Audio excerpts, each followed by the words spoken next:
Hey, there he is. We were just talking about you, TJ Jackson. What's up, man?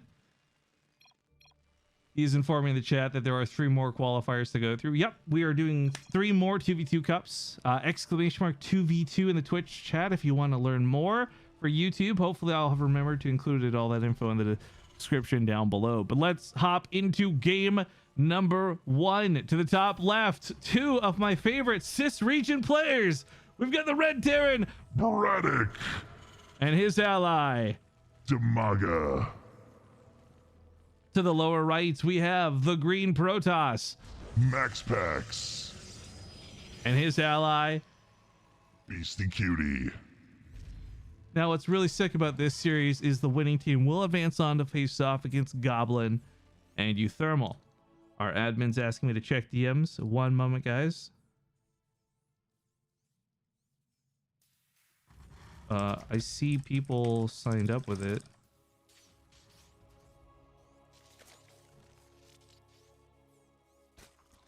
Sorry, basically what's happened is we've set up a password so people can join and get some prize money, right?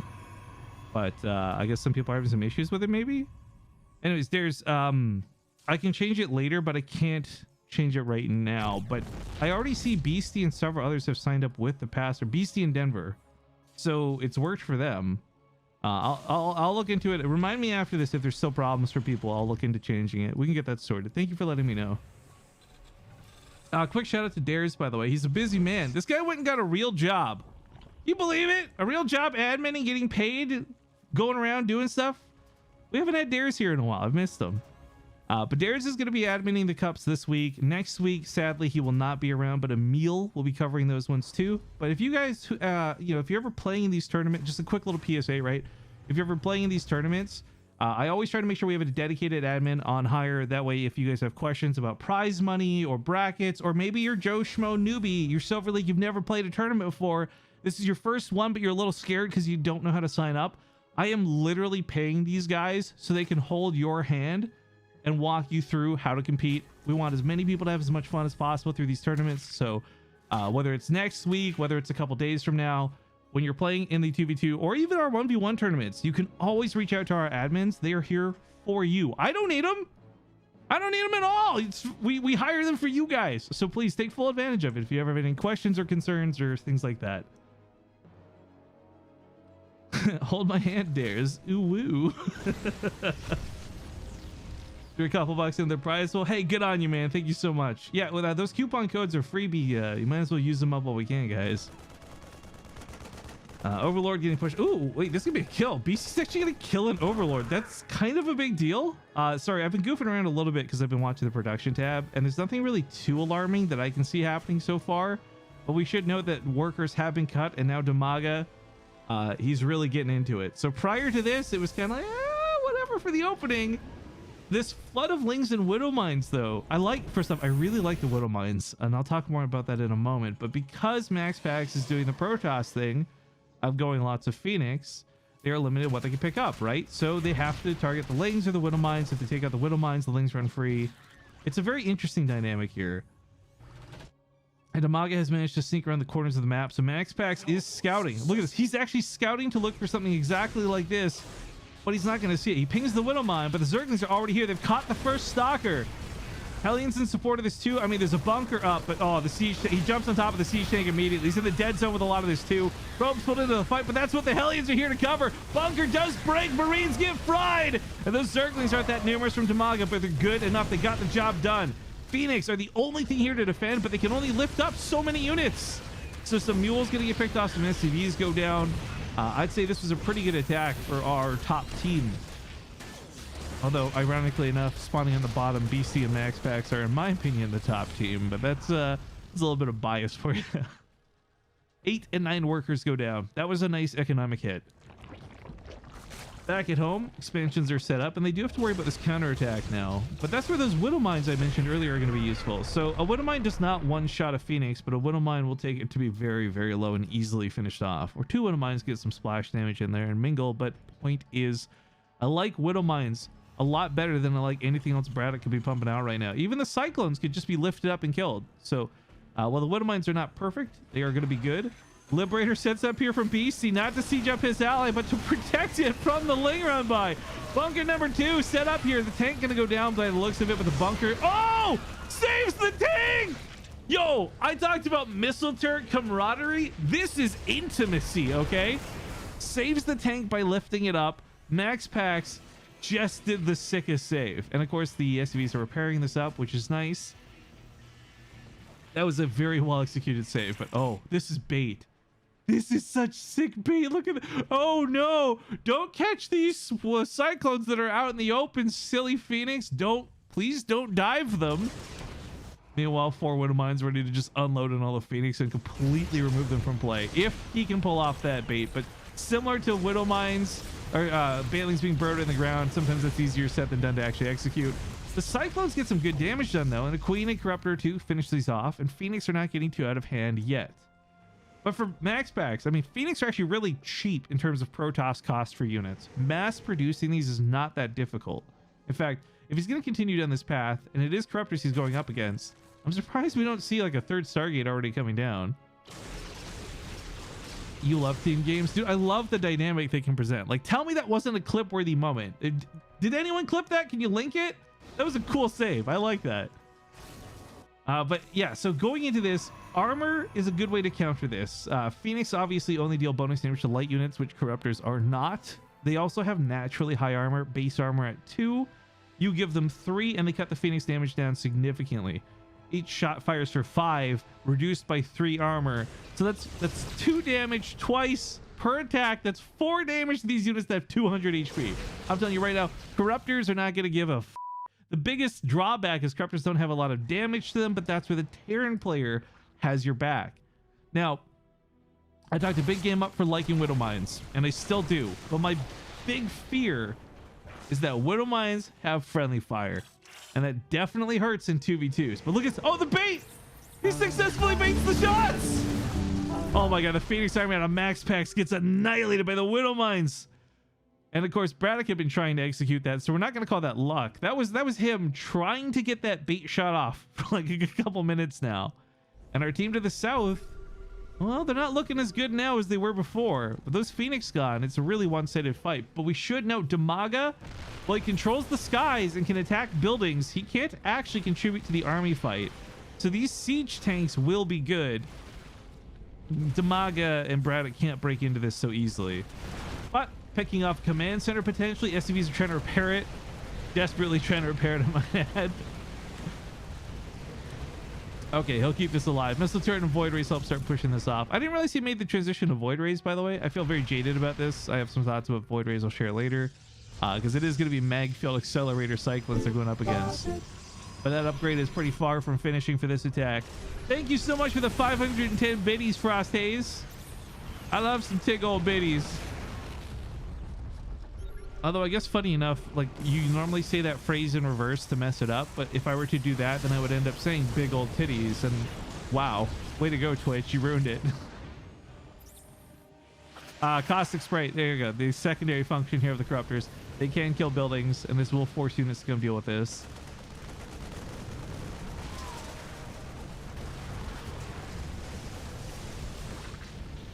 I gotta say though, guys, no matter how this looks over here, look at the mini map. These guys continue to expand. It's like a vertical line straight down the middle, and with all these bases up for grabs, there's going to be no shortage of money for our top team.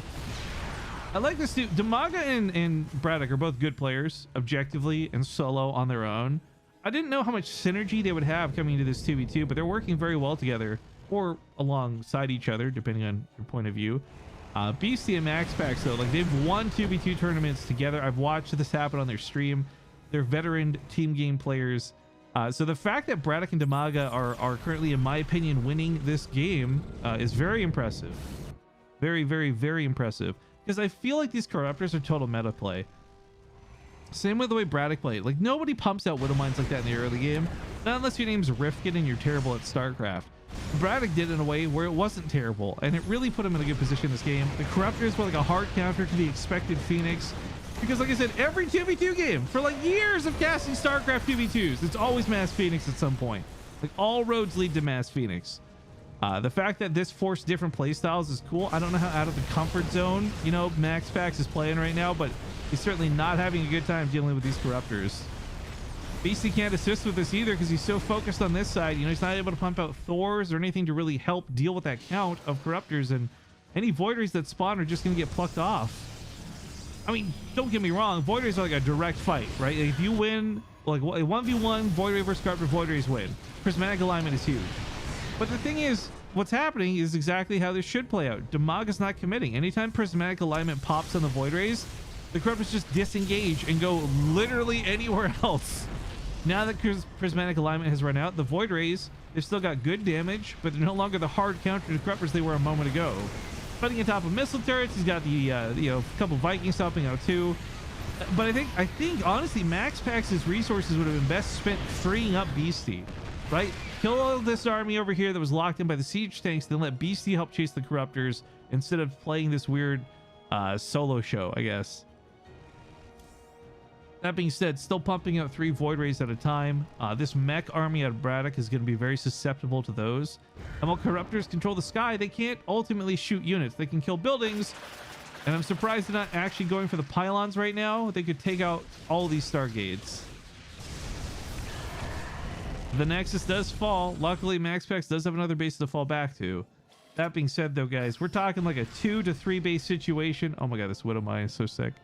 We're talking about like a 2 to 3 base situation over here for our bottom team. Meanwhile, 1, 2, 3, 4, 5 bases for Dimaga, 5 bases for Bratok. I mean, you don't have to know Starcraft very well to just look at that mini map and tell which team has more things on the field.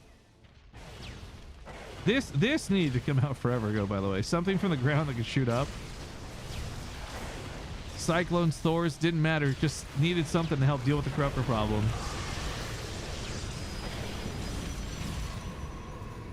Now, to avoid some confusion, because I know a lot of people get confused over this, Thors don't have bonus damage versus Corruptors. They are not meant to be a hard counter to Corruptors. They are a hard counter to Broodlords, and they get their bonus damage versus Broodlords, but not versus just anything, versus Massive in particular, which Corruptors are not. Oh god, how many? This is just pure 44 Corruptors. Look so stupid. But you know what? Okay, look, this looks unmanageable, and you might be scratching the back of your head thinking, like, how could they possibly ever get rid of this?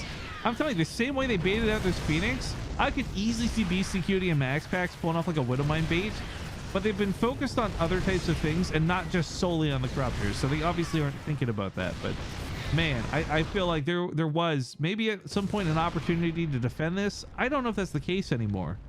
It's 100, 100, 116 for army supply. MaxPax is regrettably pretty much out of the game at this point. And I don't think Beasty can 1v2. Beasty in Archon mode can 1v2. Shout out to that series with Nurchio, if anyone remembers what I'm talking about here. But in all seriousness, with Broodlords now on the way, even with these Thors in consideration, I can't see a world where this works out for a bottom team.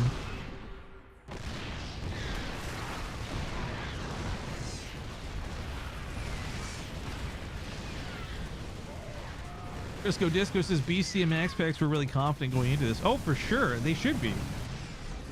They have the best 2v2 tournament record of anyone currently playing. But game 1 does not go their way. And first game of the series goes to Dimaga and Bratok. That's good to see. Nice to see some new names showing up. But it's not over, guys. It's not over. As like I said, just game 1 in this best of 3. We just fucking lost. That's heartbreaking. Oh no. Wait a minute. No, we win. No, hold up. We win. Okay, we technically win, because here's the thing. This army has nothing to heal and support, so they stand still. We have more units left alive than they have left alive. So on the sudden death timer, we actually win on a technicality. F you, Stream Raiders, and your stupid difficult event. All right, look, we'll have to come back because I'm not going to wait 2 minutes. We've already got the Starcraft 2 match starting up. What a disappointingly yet epic win. Yeah, we base traded. You guys are right. We literally base traded in Stream Raiders.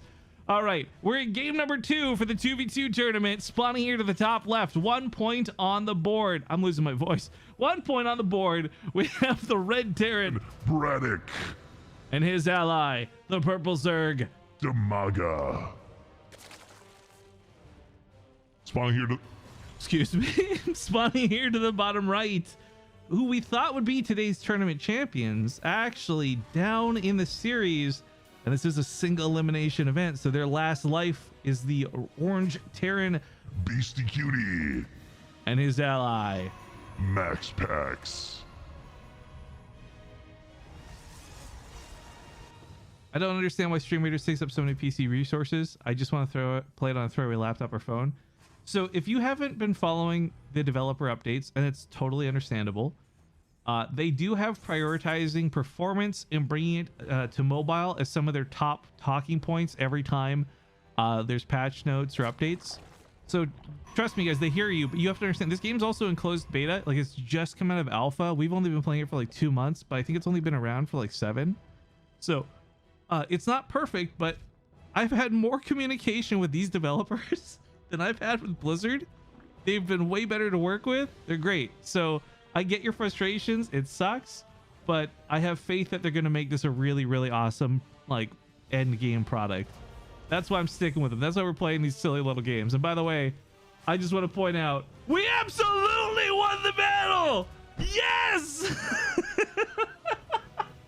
And of course, this means we are now moving on to the big boss. We have not seen a boss fight before. We'll check this out after we're done with the 2v2 game. But since yesterday when this event launched live, we failed every battle we tried. This is the first time we've rallied enough people together to actually get to the boss. So I'm excited to see us lose here as well, of course. Glorious victory is on. Yeah, it's not just victory, it's glorious because of the stupid way it happened. All right, so as far as getting caught up in this one, I've actually never seen Ruscallion before. This is not a 2v2 map I'm very familiar with at all, but it is in the map pool, and we are using last season's maps. We just had a ladder map update for those who don't know, so a bunch of new 1v1 maps, bunch of new team game maps, but we knew that the previous season's map pool was liked by many, so we chose to keep it for this tournament. We may change that for the grand finals and the playoffs, because that's like 3 weeks from now, but for now we're just focused on using the same maps that we've been using. But this map's actually really cool looking. Like I said, I've literally never seen this one before. I haven't played on this 2v2 map before. I like the design of it. Whether it's a good or bad map, I guess we'll find out.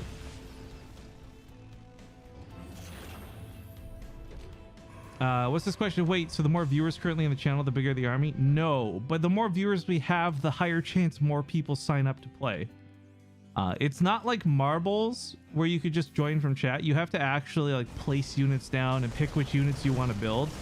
So like, you know, making a warrior instead of an archer or vice versa. More on that after though. We have a really big attack. Dimaga getting in here with Bratok. The bunker is huge, but its SCV's pull is way too late. Oracle's trying to clear off the Zerglings. And if the Zerglings get cleared off, I think handling the Hellions is totally manageable. And in fact, this was a really solid defense out of BC. And MaxPax. They lose a little bit on the front line through that bunker, but ultimately they don't lose anything to the real fight. Nice pick up here with the Phoenix. You know what? I kind of forgot about this happening last game because it was such an abrupt, oh my god, thing. But you know, Bratok worked really hard to bait out Widowmine shots. And MaxPax was so far behind army supply-wise because he lost so much of his early game Phoenix investment. I don't know that Bratok can make that kind of magic happen again, but I'm telling you for sure MaxPax is on high alert. Look, I'm not super friendly with this guy. I don't know him that well, but I know that he's a pretty good StarCraft player, and no good StarCraft player is going to eat that many Widowmines and do it again. Not on purpose, at least. How do you join the battle thing? Oh, just type exclamation mark join in the chat. It'll link you to streamcaptain.com, and you just search Base Trade TV. There's a lot of streamers who play this game, by the way. And you can be in multiple battles at the same time. But the reason I really like this game, this little in-between game, is because anything you earn here on our channel, you can use elsewhere, right? So if you unlock cool skins here, or you upgrade your units here, you can take that to Kara's stream. You can take that to whoever's stream is playing. It's great. I like it. Anyways, look, guys, pause the Stream Raiders chat. I'll talk more with you guys about that afterwards. We got a pretty big push coming out of Beastyqt. 3 tanks, a lot of Marines, and Stim Pack. Well, it's not perfectly timed for this push. It's still going to be here. I love the Marines, but much rather sacrifice a Marine to a Widowmine than a Phoenix. He's going to run in here, scoop him up out of the ground. Misses one pickup. That was a big mistake, but while almost dying, the Phoenix here still lives. This hatchery is probably forfeit. We got Corruptors coming out again, but this is a game where Beasty's not playing mech. He's not stuck with a bunch of units that can't shoot up. Bio is a lot more complementary, and while Marines aren't going to shred Corruptors, at least they can shoot up where tanks and Hellions couldn't before. Cyclone's going to lift. Be lifted here. They do take out one of the tanks, sure, but oof. That's a hard loss to take. Corruptors are, of course, dancing the best they can, but even this many Phoenix without Marine support could probably take on the Corruptor count. I go right back to Dimaga only got a chance to snowball out of control because Bratok dealt with the Phoenix so early on. Without that being part of this, now we have Beasty with a better support army, supporting a player who didn't lose his army to a bunch of Widowmine shots. So I'm liking the position this a lot better. Gonna lift up here. The tank needs to lift. The tank is what's most valuable here. Unfortunately, that is gonna die. MaxPax probably won't stick around too long after this. His energy's been used up, so he doesn't have a lot to work with. And there's really no reason to threaten that fight with Corruptors at the moment. He won't take a good enough fight to like cull the numbers, and he's out of energy, so he can't lift up that many SCVs. The longer he stays over here, it's just kind of like a needless risk. But that being said, it is map control, something that he has certainly earned through these engagements. Corruptor takes out the Corruptor. Okay, grabs the Widowmine. Oh, that was a really clutch grab there. Of course, he's stacking up here, so he's getting a lot of big shots off on the Corruptors.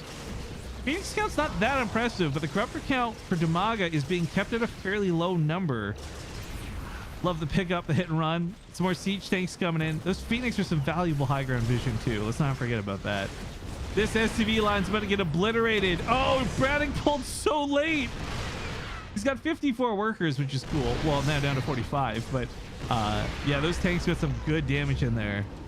And now Marine's going to be escorted to the high ground. They can help chase around these Corruptors.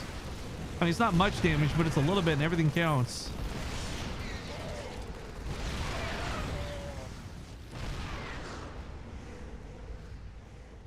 Chillin' Jedi says all of Denmark is going to be shutting down this Friday. Is that coronavirus related? I can't believe how much that's impacting the world. When I first heard about all of this stuff happening, I thought, oh, it's going to be like SARS and people are going to get sick and it's going to suck, but you know, we'll get over it. I don't think SARS ever forced like a huge country shutdown. Italy is apparently temporarily pausing like mortgage payments so people can afford to buy medicine and masks and things. Like it's both scary but also cool at the same time. It's scary because it's causing so much problems for people, right? But it's also really unifying at the same time, watching countries like handle things. So while esports, it sucks watching things like IEM get canceled. It's also really cool watching countries like rally together and do things like temporarily cancel mortgages so people can afford fucking medicine. But then at the same time, people are in quarantine. I don't know. It's a fascinating world we live in, and I'm just glad I play video games and don't interact with people. The longer I go without leaving the house, the better it is for me on average anyways. So now that everyone's getting sick, it's even better. But anyways, tanks, Marines, Vikings. Well, no Vikings. Oh, actually, no Vikings. Huh, I thought I saw Vikings in play. I guess not. This base is being pushed off. Marines get a kill on the command center. That's a confirmed kill too. Getting over here now to protect the siege tanks. If these Marines could at any point get under the Corruptors, the Phoenix would be having a much better time.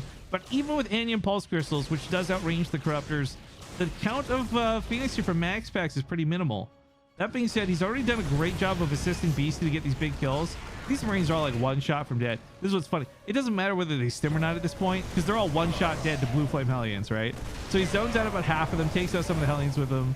That's actually a really great way to salvage this.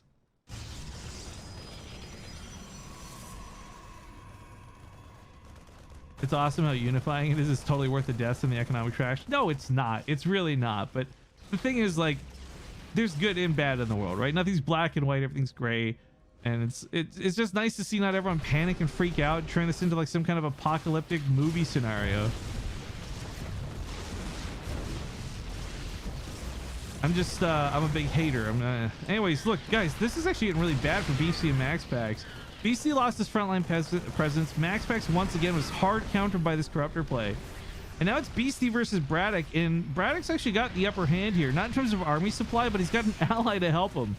Beasty's ally loses a nexus and can't do anything about these corruptors. He's gone on for carriers, which I don't really love the idea of, but I feel like if you've got enough carriers paired up with enough marines, then you're just gonna have a lot, like some of the fastest damage output possible in this game.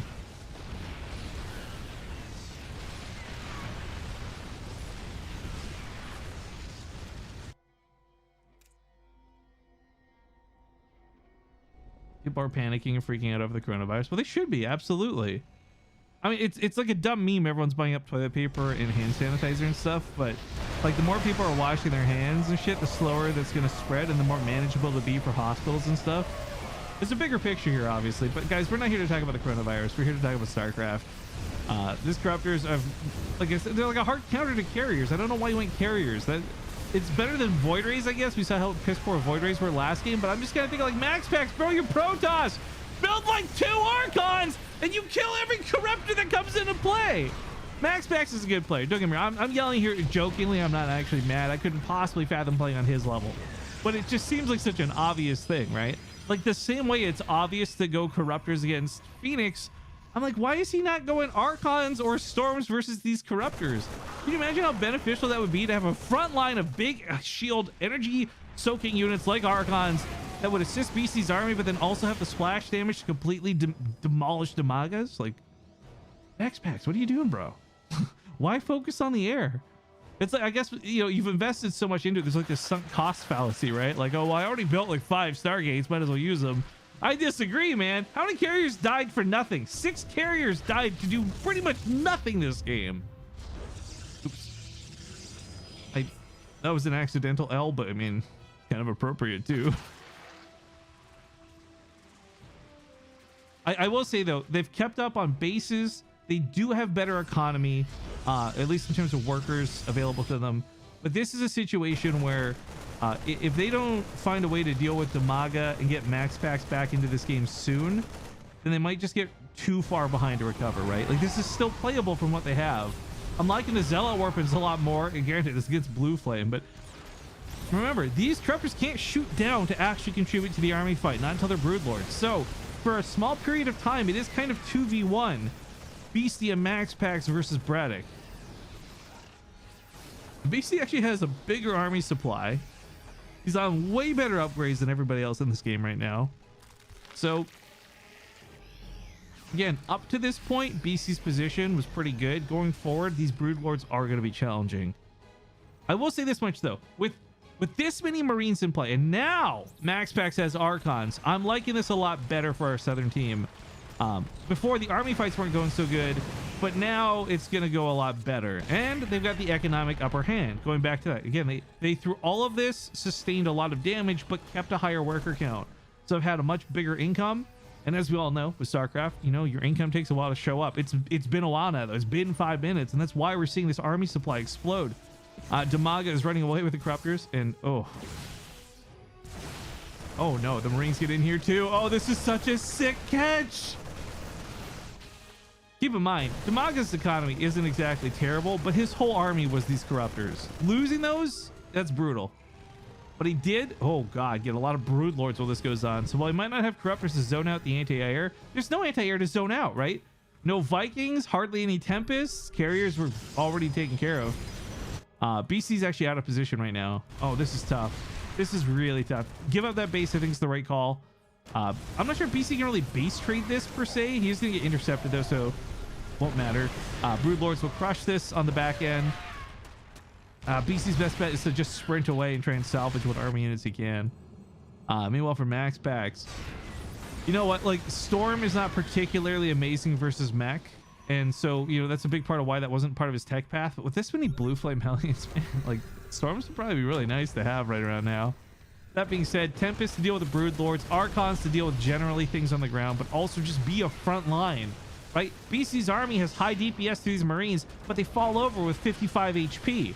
Those Archons with 350 shields can just soak that front line and give the Marines the run-up that they need to get here, to get under the Broodlords. He does focus fire a little bit. Oh god, that's a lot of Marines. But at the same time, that's also a lot of siege tanks from Bratok shooting said Marines. GG's gonna get called. Ladies and gentlemen, our expected champions are actually knocked out of the tournament. here in the round of 8.